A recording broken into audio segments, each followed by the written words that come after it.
Hey guys, welcome and welcome back to my channel. My name is Lara Savage. If you're not subscribed, please subscribe to the channel so I can get notified whenever I post any amazing video like this. So in my previous video, I showed you guys how to make a sports bra and I said I was going to make an activewear wardrobe. So this is the second activewear wardrobe piece. So this is a biker shirt. So I hope you guys love it. Let's just get into it.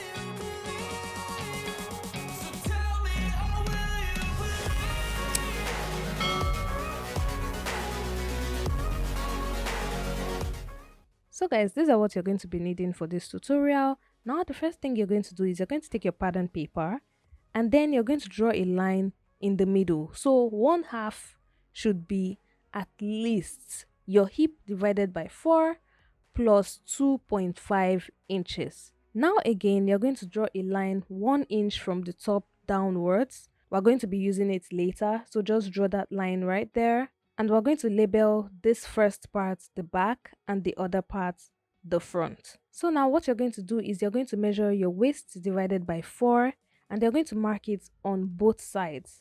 So on that waistline, you're going to mark your waist divided by 4, mark it right there, go to the other side, measure your waist divided by 4 and also mark it right there. Now guys, the next thing you're going to do is you're going to go to that center line and you're going to go upwards by 0.5 inch.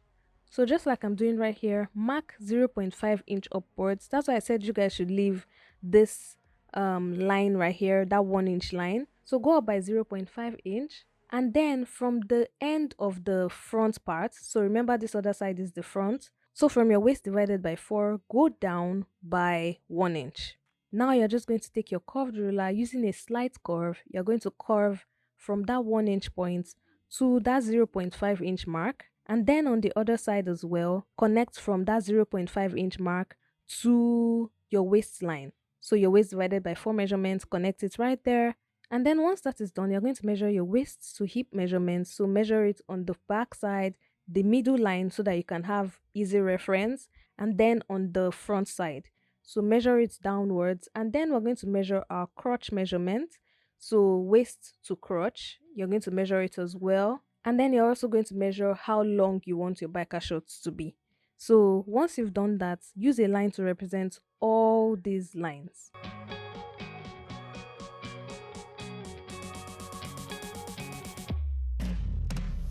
Now we're going to go to our hip line and we're going to measure our hip divided by 4. So like we've been doing before, measure on the front side and on the back side. Now on the crotch line, I'm going to go to this back side. Remember the back is on my left hand side. I'm going to measure my hip divided by 4 and I'm going to add 2.5 inches to it. So like I said again, hip divided by 4 plus 2.5 inches, which will be my crotch extension.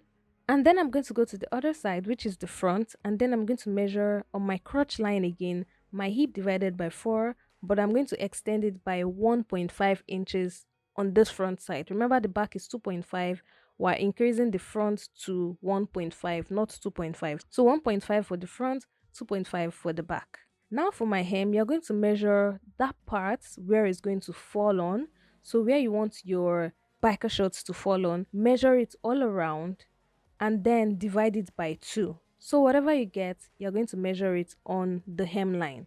And then we're going to start connecting our measurements. So you're going to connect from the crotch line to the hemline using a straight slant, basically. And then you're going to use a curve to connect the waist to the crotch. Now guys, can you see what the shape looks like? The back is deeper than the front. So this is what our pattern looks like. Now what I'm going to do is I'm just going to cut it out and then I'm going to work on my waistband.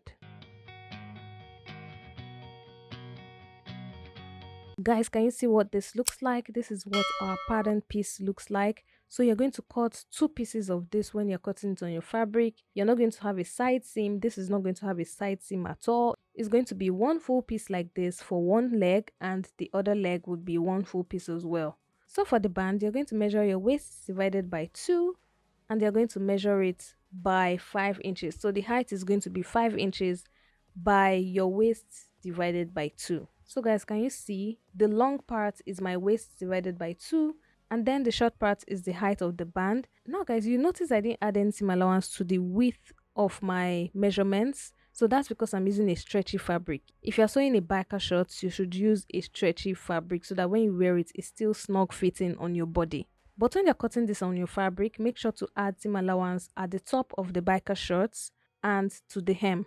So like I said again, the top and the hem add 0.5 seam allowance. Now guys, I'm just going to cut this on my fabric and then I'm going to start working on the sewing tutorial. So guys, this is not going to be so difficult. It's going to be like a quick process. So what you're going to do is you're going to place your fabric right sides facing. So one leg right sides facing, and then you're going to sew it from that crotch side to the hem. So can you guys see how I folded it just like this, right sides facing? So from that crotch end to the hem, you're going to sew it down using 1/2 inch seam allowance. Now guys, when you're sewing on a stretchy fabric, make sure you're using a stretch stitch. So a zigzag stitch or your overlocker. I wish I had an overlocker. I wish I really had an overlocker. So it's going to be really easy to make this, in bulk and everything, but I don't have an overlocker, so I'm just going to use my zigzag stitch to sew it down. And once that is sewn, this is what it's going to look like. So guys, I used French seam. When I was cutting this on my fabric, I added 1 inch seam allowance so that I can be able to do my French seam. I'm going to link a video up here on how to do a French seam so that you guys can know how to make it. And yes, that's why my own is looking clean on the inside and on the outside, but I still use the zigzag stitch. Now guys, what you're going to do is you're going to turn one inside out to the right side, and you're going to place it inside the right side of the other one. So you're going to be having the two wrong sides, inside and outside basically. So just like this, you're going to be looking at the wrong side, and the one you're going to be looking at on the other side is going to be the wrong side as well. So just spin it just like this and sew it all around this crotch side. So guys, it's time to work on our waistband. So I'm going to take my waistband. I cut out 2 pieces of that waist divided by 2 measurements, that one. So I cut out 2 pieces and then I'm going to pin it on those 2 edges.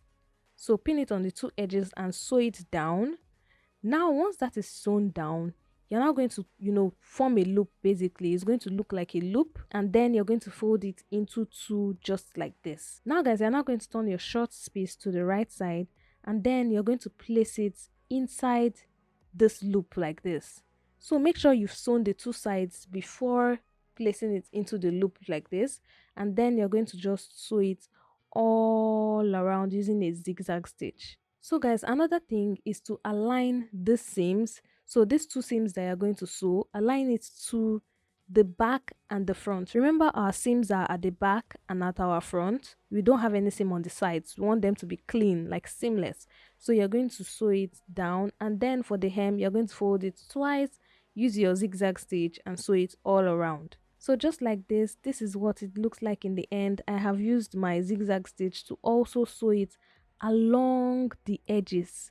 So since I don't have a serger, I'm going to just use my zigzag stitch to sew it all along the edges so that it can be clean to an extent basically. So that's what I've done right here, and can you guys see I have aligned it? It looks really neat, and this is what it looks like, guys. I hope you guys love this tutorial. I hope it was, actually beginner friendly for you guys. If you have any questions, please be sure to ask in the comment section. I'm ready to give you a detailed explanation of whatever you want.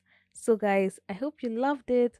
This is amazing, guys. Now guys, please don't forget to subscribe. I'm going to be posting more activewear content. So guys, please subscribe so that you can get notified whenever I post those videos. Comment in the comment section. Share this video within and outside your circle. I'm sure a lot of people would want to learn how to make a biker shorts in the most beginner friendly way. So I try to make it as beginner friendly as I can.